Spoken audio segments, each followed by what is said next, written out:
ખજૂરભાઈ હું I think કેટલા 2 વર્ષ પહેલા મળ્યો છે. ચડાવ્યા હતા બાપુ મળી ગયા. હેલો મારા વાલા મિત્રો, કેમ છો બધા? આપનું સ્વાગત છે મારા નવા બ્લોગમાં. જો અત્યારે નોરતાના દિવસો આલે અને આજે હે ત્રીજું નોરતું, તો હેપી નવરાત્રી બધાને, જય માતાજી. અને જે સવારમાં ઉઠીને વાંચતો હતો અને મીરા જો રસોઈ કરે છે ને આજે માં જાવ છે બહાર ફરવા, તો બ્લોગમાં બન્યા રહેજો અને બ્લોગને જરા પણ સ્કીપ ના કરતા. મીરા જો રસોઈ કરે છે. મીરા જો અત્યારે હું વાંચું છું, કારણ કે મારે 15 દિવસ પછી એક્ઝામ છે, તો વાંચી લઈ. નહીંતર એક્ઝામમાં પછી કેટી આવશે તો આખું વરસ બગડશે. તો હાલો હવે વાંચી લઈએ. હાલો મિત્રો, તો આપણે હાલો હવે જમી લઈ. જો ડાયટ છે અડદની, પછી રોટલો બાજરાનો, પછી રોટલી છાશ.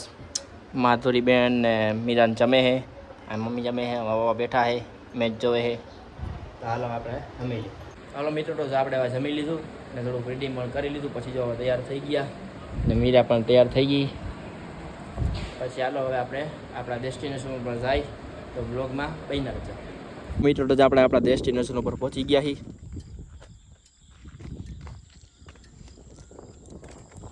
આ મંદિર છે ને, હાલો મંદિર અંદર જાય. હાલો મિત્રો, તો અમે પહોંચી ગયા છીએ રથળ.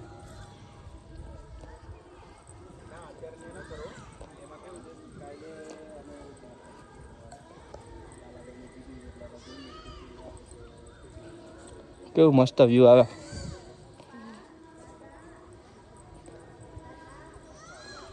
સમજો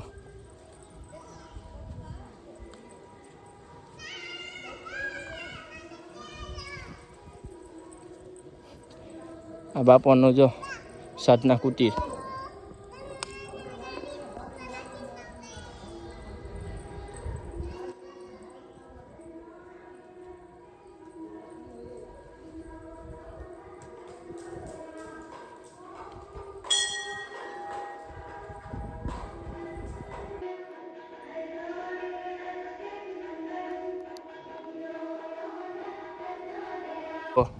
વ્યૂ કેમ છે?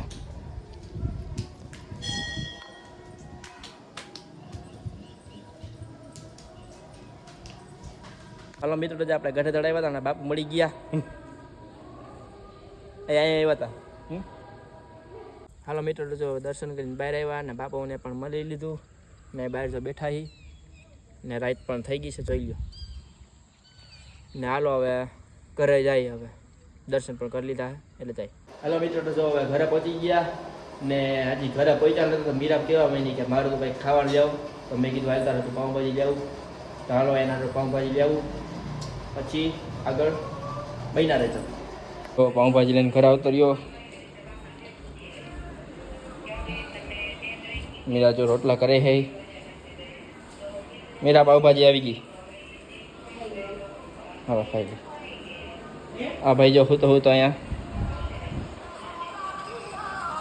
ફોનમાં જોવે છે. પાઉંભાજીની ખાઈ લઈ, પાઉંભાજીની ખોલું છે. હાલો મિત્રો, તો જો પાઉંભાજી ખાઈ લીધી ને મારે તમને એક વાત કરવી હતી, જે હું કેટલા 2 વર્ષથી વિચારતો હતો કે કઈ રીતે વાત કરું. તો આજે દિવસ આવી ગયો છે કે એની વાત કરી દઉં. કે મેં આજથી જેટલા પણ સેલિબ્રિટી મળ્યો હોઈશ, પણ મેં અત્યાર સુધી 2 જ સેલિબ્રિટી ફોટા પડ્યા. એક આપણા હારુભા બન્ના અને બીજા ખજૂરભાઈ, 2 હારે છે. એનું કારણ એ છે કે સેલિબ્રિટી તો ગમે એમ કરીને થઈ ગયા, એટલે ઇન્સ્ટાગ્રામમાં અલ્ગોરિધમ એવું છે કે તમે ડિસ્કો કરીને ખાલી ડાન્સ કરી નાખો તો તમે વાયરલ થઈ જાઓ. પણ કોન્ટેન્ટ કોનો કહેવાય? ખજૂરભાઈ જેવા માણસનો કહેવાય, નારુભા બનાવવાનો કહેવાય. કારણ કે ખજૂરભાઈને તો મળતો જ છે, એનું કંઈ એક શબ્દ કહેવા જેવું નથી. નારુભાઈ બનાવવાનું મેં કેટલા 2 વર્ષથી વિડીયો જોઉં છું, એક વિડીયો પણ એવા નહીં કે આમ ખરાબ હોય કે કાંઈ પણ એવું કાંઈ નહીં. એટલે મને મનમાં થયું કે આ ભાઈને ફોટો પડાય છે. તે અમે ગઢેસર ગયા હતા, ત્યાં ભાઈ મળ્યા ને એને ફોટો પાડ્યો. ને હવે ખજૂરભાઈની વાત કરું કે ખજૂરભાઈ હું આઈ થિંક કેટલા 2 વર્ષ પહેલાં મળ્યો છે. 2 વર્ષ થઈ ગઈ છે ત્યારે મળ્યો હતો. ને જો ફોટો જ્યાં જોઈ લે મળ્યો ત્યાંનો, તો જ્યારે મળ્યો હતો તો અમે જામજોધપુરમાં મળ્યા હતા. જામજોધપુરમાં એને કંઈક પ્રમોશન કરવાનું હતું, ત્યાં આવ્યા હતા. તો અમે પણ જ્યાં જામજોધપુર ગયા હતા ખજૂરભાઈ જોવા, હું ને મારા બંને બી ગયા હતા. ચાલો ખજૂરભાઈ જોવા જઈ. ત્યાં ગયા તો પછી શું થયું ખબર? ત્યાં પછી બધું પ્રમોશન બધું પૂરું થઈ ગયું. પછી ખજૂરભાઈ નીકળી ગયા પછી અમે પણ વાંહે નીકળી ગયા. પછી કંઈ મેં મારા ગામમાં ફોન કર્યો કે ખજૂરભાઈ આપણા ગામમાંથી નીકળે તો તમે જાઓ જલ્દી રોડે આપણા ને ત્યાં ઊભા રાખો રીએ તો. ભાઈ નક્કી નહોતું કે રીએ કે ના રીએ. પછી મેં કીધું ગાડી ફોર્ચ્યુનર છીએ. પછી નંબર યાદ નહોતા મને. પછી કીધું તો પેલા 5-10 જણા અહીંયા આપણે રોડે ગયા. તો પછી ગયા તો ખજૂરભાઈએ ફોર વ્હીલ ઊભી જ ના રાખી પહેલાં તો. એટલે હું ખજૂરભાઈને ખબર નહીં હોય એમ નહીં કહેતો કે ખજૂરભાઈ જાય સાઈ કરી, ખજૂરભાઈને ખબર નહીં હોય. તો પછી આગળ આઈ થિંક 1-2 કિલોમીટર આગળ વહી ગયા ખજૂરભાઈ. 1 થી 2 કિલોમીટર આગળ વહી ગયા. ડ્રાઈવરને ખબર હશે કે આને કે આમ ગાડી ઉપર રાખવાનું કર્યું, પણ ખજૂરભાઈને ખબર નહીં હોય.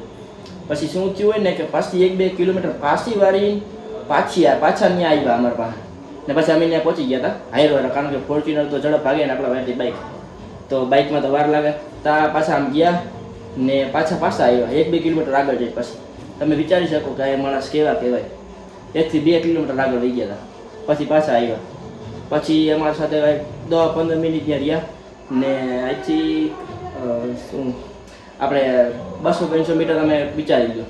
ત્યાં મારા કાકા મેળી પર હતા, એને મને ફોન કર્યો કે ખજૂરભાઈની કે આ બાજુ જો બોલાવે. તો પછી મને ફોન કર્યો ને તો મેં ખજૂરભાઈને કીધું કે ખજૂરભાઈ મારા કાકાને બોલાવે.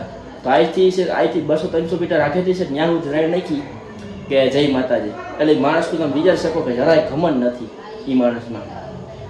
તો વિચારી શકો કે એવા માણસ કેવા કહેવાય. આપણે સોશિયલ મીડિયામાં આપણે જે જોઈએ એવું હોતું નથી. કોઈને લાખ ફોલોવર કે કોઈને 10,000 ફોલોવર પણ થઈ જાય તો એ ઘમંડી થઈ જાય. કારણ કે એને પાવર આવી જાય કે મને કેટલા જોવાના છે, મારા માણાની શું કામ છે, મને લાઈક કરે કે ના કરે. પણ એ ખજૂરભાઈને તો 1-2 મિલિયન હશે, મને ખબર વધારે હશે એનાથી, ખબર નહીં અહીંથી. મેં જોવાના હું ફોલો કરું છું પણ ખબર નથી. તો એ માણસ કેવા કહેવાય કે આટલા ચાહકો છે તો પણ આપણા માટે સ્પેશિયલ ટાઈમ કાઢીને આવ્યા. આગળ 1-2 કિલોમીટર જઈને કોઈ એટલું નવરું હોય કે 1-2 કિલોમીટર આગળ જઈને પાછા આપણા માટે આવે, તો એટલું આગળ જઈને પાછા આવ્યા. તો ખરેખર ધન્ય છે એમની જનતાને. તો હાલો હવે આપણે ગરબી જોવા જવું છે. મીરા ક્યારની કહેતી હતી તો હાલો હવે તૈયાર થઈ જઈને પછી ગરબી જોવા જાય.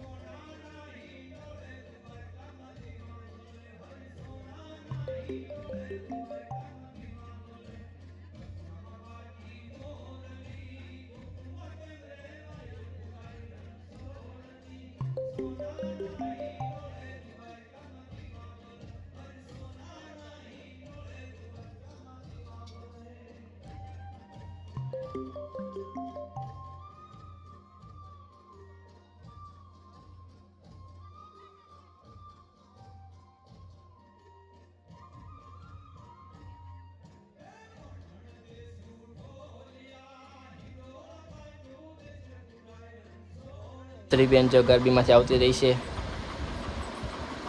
ખોલ તો ખરા વસ્તુ હું આવી છે.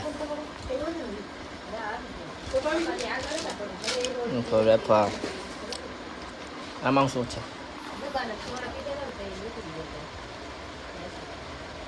ભલે ને બોક્સ તૂટી જાય મારે, એવું બધું નહીં હોય કઈ. બાજોટ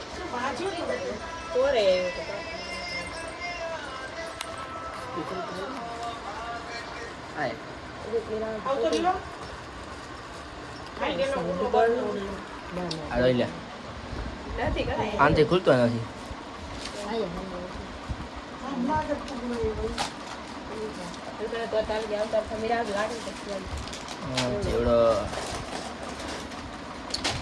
પછી બિસ્કિટ, પ્રસાદી, બીજું કઈ? ચોકલેટ, ઢાકરા આપ્યા લાગ્યા. ચાંદી ઢાકરા મસ્ત ને. હા જવો બાજુ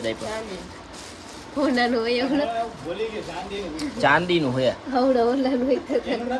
એને આનું ક્યાંનું ઢાકરા ચાંદી ના હે ને. આ માતાજીનો કૃષ્ણ ભગવાનની છબી હોય ને આને કઈ પૂજા. હાલો મિત્રો, જો ઘરે પહોંચી ગયા ને કપડાની બદલાઈ નાખ્યા ને રાતના વાગ્યા છે 1:30. તો ચાલો હવે સુઈ જાય.